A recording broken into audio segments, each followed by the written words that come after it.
If you have a friend with type 1 diabetes, or a family member, or even a child or a teenager, there's a few things you might be doing that are actually really not helpful, actually possibly very obnoxious, and not helping this person with type 1 at all. Here are 3 ways to be a better friend to that person in your life with type 1 diabetes. To help me with this, I'm bringing in my best T1D supporter, my bestie, Tara Mayo. Okay, let's get started.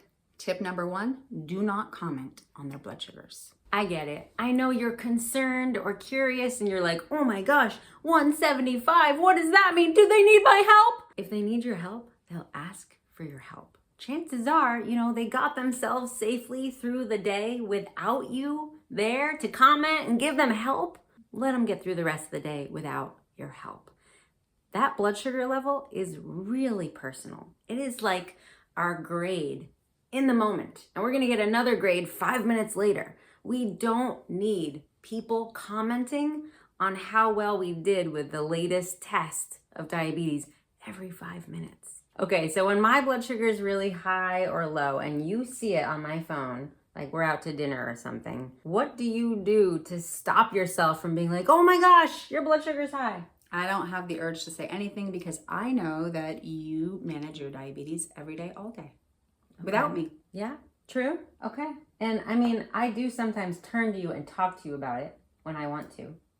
I'll be like, I'm 300. I've been trying so hard. And actually, remember one time I was like, I'm so bad at diabetes lately. And you said, You're not. You were trying. Yeah. She was like, have you been trying to manage your blood sugar? Have you been taking your insulin? I was like, yes, it's not working. And she was like, okay, well then that means actually you're not bad at managing diabetes. You're just doing everything you can and it's not enough right now. But the thing is, I started the conversation. Yes. I'm the one that said, hey, I'm really high. I'm so frustrated. Yeah. I didn't say anything. If she had said, oh my God, your blood sugar's that high, that would piss me off so much. It would make me want to hide my blood sugars from you. It would make me feel like I'm being judged and like tested all the time, right? It'd be like going out to dinner with a doctor and not a good doctor, like one of the kinds that like scolds you for imperfections. A judgy one. A judgy doctor, yeah. And I mean, I know there are parents that do this to their children too. You gotta know we are gonna have high blood sugars all the time. And we're doing everything we can all the time to not have high blood sugars. But sometimes we're doing just as much as we can bear to do. Sometimes the high blood sugar, I know exactly what caused it. Sometimes there was something I could have done more carefully in the hours beforehand. Sometimes there wasn't something I could have done more carefully. Regardless, the high blood sugars are gonna happen. And if I want your help or your commentary, I'll ask for it. Tip number 2, don't be the food police. Do not comment on what I'm eating. Do not tell me that I should or shouldn't be eating this or that. Do not ask me if I should be eating this or that. Do not comment on my food. How would you like it if somebody said to you every time you sat down with a slice of pizza, should you really be eating that? And I know in your head you're thinking, well, I don't have diabetes. I can eat whatever I want. Not really. Your health is affected by your food choices too. Remember that time we were out and about, we were at a diabetes event and a parent said to their child, are you sure you want to eat that? Your blood sugars are so good right now. Oh, that broke my heart. If I was a steam engine, you would have seen it rising in my body and I would have been red and my steam coming out of my ears. What that parent was doing to their kid, yes, they were expressing concern, right? Hey, your blood sugar's been steady all day. You sure you really want to eat a bowl full of buttered pasta? We know that's going to be really hard to manage. What I wish that parent had said instead was, okay, we know pasta is tricky to manage with your blood sugar. What can we do with your insulin this time to see if we can keep your blood sugar in your target range a little better than last time you had pasta? Unfortunately, what that parent is also teaching their kid about food and diabetes is to feel guilt and shame when she chooses carbohydrates. So then she's going to start associating pasta with guilt and shame and though she's doing something wrong, instead of, hey, I'm choosing to eat pasta to do this with diabetes and try to keep my blood sugar in range. Notice I said the word try. I need to learn a little bit every time I have this meal. I'm gonna take this much insulin for this and I'll see what happens. And if I don't stay in range, next time I eat this pasta meal, I'll try a slightly different approach. No food shaming. No food shaming. It helps no one. Okay, so instead of commenting on their food, here's what you can do instead. Zip it. That's it. It's that easy. Just don't comment.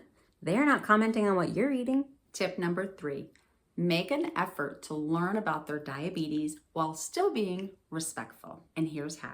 All right, so people with diabetes don't mind questions, but the questions need to not insinuate that they're doing something wrong. Here are some bad questions. Are you sure you can eat that? Bad question. Oh my God, is that high? Bad question. Notice how all of these questions kind of insinuate something is wrong, that I'm doing something wrong. Let's try again. Instead, you could say, I made cookies. Would you like one? Sure, I'd love a cookie. Here you go. Don't assume that the person with diabetes can't eat any of the things. We can eat real food. Here's another question you could ask. Oh, so you live with diabetes? Do you have a certain diet that you need to follow? Nope, I can eat whatever I want. Or, yes, I choose to eat a low-carb diet. Or, I practice intermittent fasting and I'm very particular about what I eat. And then at the end of every night, I choose to eat one dessert every day and I am thriving with my personal diabetes diet. The point is, the question she asked was open-ended. It was zero judging, zero telling me what to do, zero commenting on what I was currently eating. It was just an open-ended question. Oh, how does your CGM work? Let me tell you. Now, I won't waste your time explaining how a CGM works, but that is another open-ended question. People with diabetes do want you to understand their technology. If you're a close person to them in their life, just ask the question in a thoughtful way. So when you're high, you need sugar. When you're low, you need insulin? No. But that's a very good question. A lot of people without diabetes do not understand the relationship between sugar and high blood sugar, low blood sugar, and insulin. Ask. And the more you understand, honestly, the safer I feel.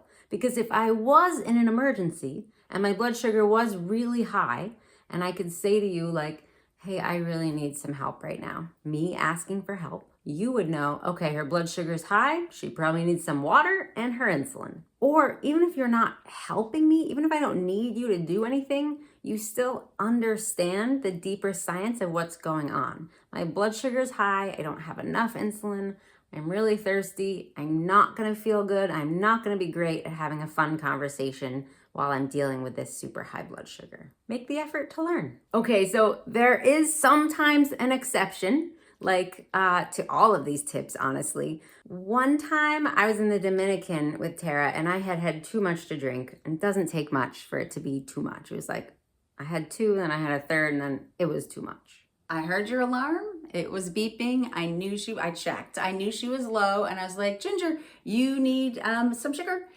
And she was like, I don't care. Yeah, I was having a great time in the pool. I was like, apparently, I honestly don't really remember. But she was like, you need some sugar. And I'm like, I don't care, I'm fine. Yeah. But the good thing is I went and I grabbed the packet to treat your low and you were more than happy to take it. I do follow her directions when she intervenes. I know that she's got my best interests at heart. And I know that Tara Mayo understands the science of type 1 diabetes really well. She's never going to accidentally give me insulin to treat a low blood sugar. That's why it's important to learn about your friend or family member's type 1 diabetes science. You're there to support them when they need it. At the end of the day, it's truly my job just to be there to support her, to continue to educate myself, and to know when it's time to just mind my own business. Thank you.